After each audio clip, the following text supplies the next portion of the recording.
다음 세 번째 이제 도시계획도로가 있거든요. 그래서 도시계획 사업으로 건설되는 도로를 도시계획도로다 이렇게 합니다.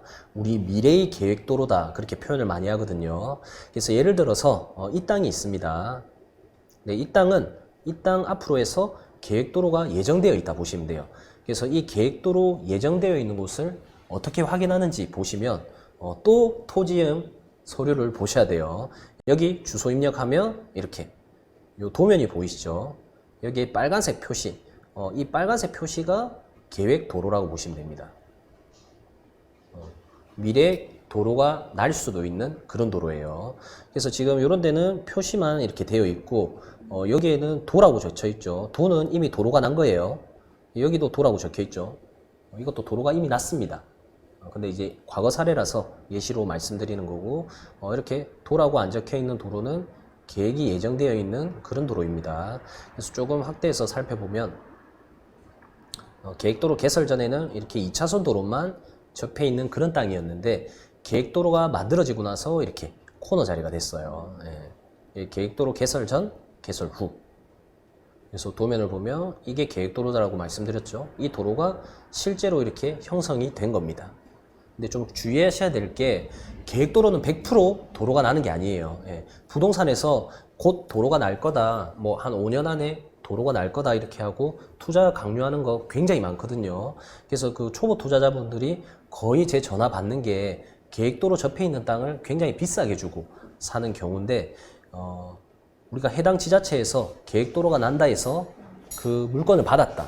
그러면 전화해서 계획도로가 언제 날 건지 이 도로에 대해서 보상은 들어갔는지 예산은 편성되어 있는지 그런 걸 다 확인하고 사셔야 됩니다. 아니면 도로가 취소돼서 영원히 맹지가 될 수도 있거든요. 맹지는 건축이 안 되기 때문에 평생 안 팔리는 땅이 될 수도 있습니다. 그래서 계획도로 관련된 거는 항상 유의해서 사셔야 돼요. 다음은 이제 현황도로가 있습니다. 이제 관습법상 도로라고도 하거든요. 그래서 현재 상황이 도로다. 그거 그냥 약자예요. 현황도로.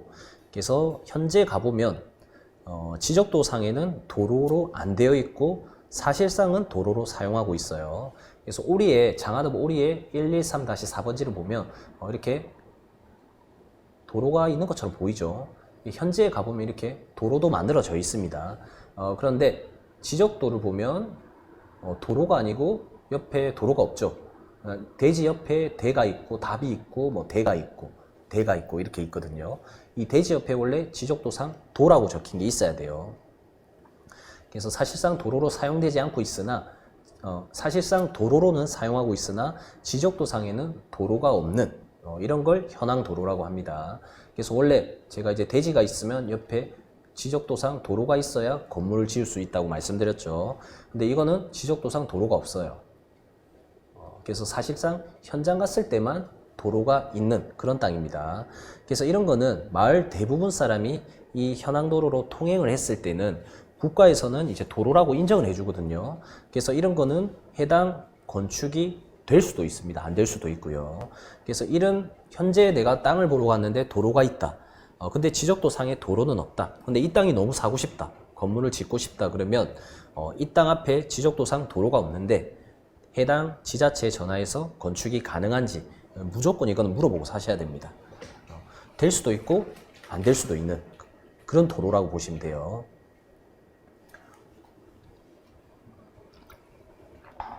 다음 이제 소유권에 따른 도로, 공도와 사도가 있거든요. 그래서 사도는 개인이 소유한 도로를 사도라고 합니다. 그래서 도로 소유자가 개인이라 보시면 돼요. 그 다음에 이제 공도가 있는데 공도는 국가가 소유한 도로입니다. 그래서 도로 소유자가 대한민국, 뭐 기장, 군, 국토교통부 이렇게 국가라고 보시면 돼요. 그래서 예를 들어서 이 땅의 주인을 확인하려고 하면 우리가 이제 정부 24시 사이트에 들어가셔가지고 여기도 공짜입니다. 토지 대장을 입력 들어가시면 토지 대장에 이렇게 내가 도로를 확인하고자 하는 주소를 입력하게 되면 이런 식으로 이렇게 이름이 나오거든요. 이 도로의 이름이 뭐 개인 이름으로 적혀 있다. 이거는 개인 도로예요. 그런데 이제 기장군으로 되어 있다든지 그 다음에 이제 국토교통부로 되어 있다. 이걸 이제 국가 소유 도로 해서 국유지라고 이야기를 많이 합니다. 반대로 이제 공도라고 이야기를 하거든요. 이게 사적인 도로, 개인 도로는 사도, 공도는 공적인 도로. 그래서 서류 떼는데 요새 조금 귀찮을 수도 있잖아요. 그러면 이제 우리 부동산 디스코라는 사이트 들어가셔가지고 내가 확인하고자 하는 도로를 클릭하게 되면 이렇게 군유지 나오죠. 도로고 군유지다. 이거는 군 소유의 땅이다. 그래서 국가 소유의 땅에 접해 있는 국가 소유 도로에 접해 있는 땅은 우리가 지자체한테 허락만 받으면 신축이 가능합니다. 하지만 이렇게 개인 도로에 접해 있는 땅들은 개인의 허락을 받아야 되거든요. 그래서 개인 도로는 개인 사유 재산이기 때문에 개인의 허락을 맡아야 된다. 그렇게 보시면 돼요. 그래서 이 땅을 내가 샀다. 예를 들어서 이 앞에 도로가 개인 도로입니다. 그러면 개인이 내가 건축할 수 있게끔 이 도로를 통해서 건축할 수 있게끔 승낙을 해달라. 이걸 이제 토지 사용 승낙서라고 하거든요. 그래서 도로 주인을 찾아가 가지고 이 사용 승낙서를 받아서 건축가에 제출을 해야 건축을 할 수 있게끔 승인을 해줍니다.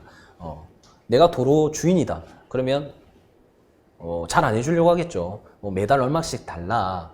소정의 지로를 요구할 수도 있고, 내 도로를 통해서 건축을 하려고 하면 무조건 도로 주인을 찾아가서 이러한 승낙서를 받아야 돼요. 그래서 이러한 번거로움을 없애기 위해서 우리는 그냥 국가 소유의 도로, 이런 국가 소유의 도로, 지자체한테 허락받을 수 있는 도로 위주로 접해 있는 땅을 구매를 많이 하신다고 보시면 돼요. 그래서 좀 중에서 정리를 좀 한번 해보면, 건축법상 도로는 도로 폭이 4m에 내 땅이 2m가 접해 있어야 된다 보시면 되고, 지적도상 도로는 서류상 지목이 도로이고 지적도, 아까 우리가 도면을 봤을 때 도라고 적혀 있어야 된다. 그리고 계획도로는 미래의 도로이기 때문에 날 수도 있고 안 날 수도 있기 때문에 우리가 반드시 계획도로 접한 땅을 살 때는 정말 날 건지 전화해서 확인해 볼 필요가 있고요. 현황도로는 그냥 현재 갔을 때 도로입니다. 현황도로 접해 있는 땅을 사려고 하면 그냥 무조건 지자체에 전하는 걸 추천드려요. 건물을 지을 수 있는지. 그 다음에 이제 사도는 개인 소유의 도로, 그 다음에 공도는 국가 소유의 도로다. 이렇게 정리해 보면 될 것 같습니다.